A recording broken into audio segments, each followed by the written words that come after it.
الربح من خلال التشيبس ومشروب الطاقة. انتشرت بالأسواق مؤخرا حالة غريبة، وهي قيام مواطنين بشراء كميات ضخمة من التشيبس أو مشروبات الطاقة أكثر من حاجتهم الفعلية، فقط حتى يحصلون على جوائز مغرية. نشروا فيديوهات يناشدون بها صاحب معمل التشيبس أو مشروب الطاقة حتى يحصلون على الجائزة.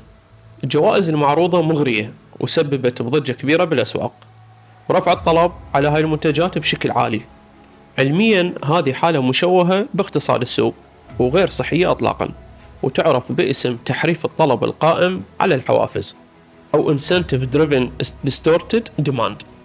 بهذه الحالة تتحول بها السلعة الاستهلاكية التشيبس او مشروب الطاقة من منتج يشترى لمنفعة ذاتية الى تذكرة يا نصيب.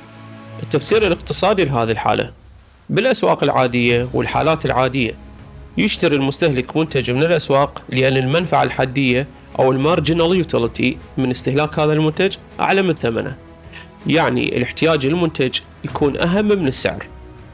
لكن بعض المعامل استبدلوا هذه القيمة بإثارة المقامرة.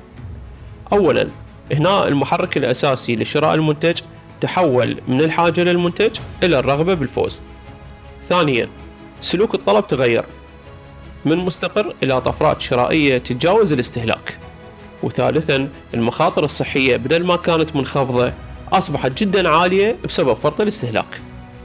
اقتصاديا هذه كارثة بالسوق، لأن المنتج يحقق أرباح بنسبة 100% بينما يتحمل المجتمع والنظام الصحي تكلفة الوفيات والإصابات، وهي تكلفة ما تدخل بحسابات الربح والخسارة لأصحاب المعامل. زين، هذه الحالة فقط بالعراق، لو صايرة قبل بالعالم. بسنة 1992 شركة بيبسي بالفلبين أعلنت عن جائزة مليون بيزو للي يحصل على الرقم 349 اللي تحت علبة البيبسي. وبسبب خطأ تقني من المعمل فاز 800 ألف شخص، والنتيجة أعمال شغب وتفجير شاحنات ووفيات. وهذا إثبات أنه تحويل السلع إلى لعبة يا نصيب تهدد السلم المجتمعي. بالاقتصادات المتقدمة باقي دول العالم يتعاملون مع هذه الحالات ضمن مصطلح فشل السوق المبني على عدم تماثل المعلومات. شنو يعني هذا؟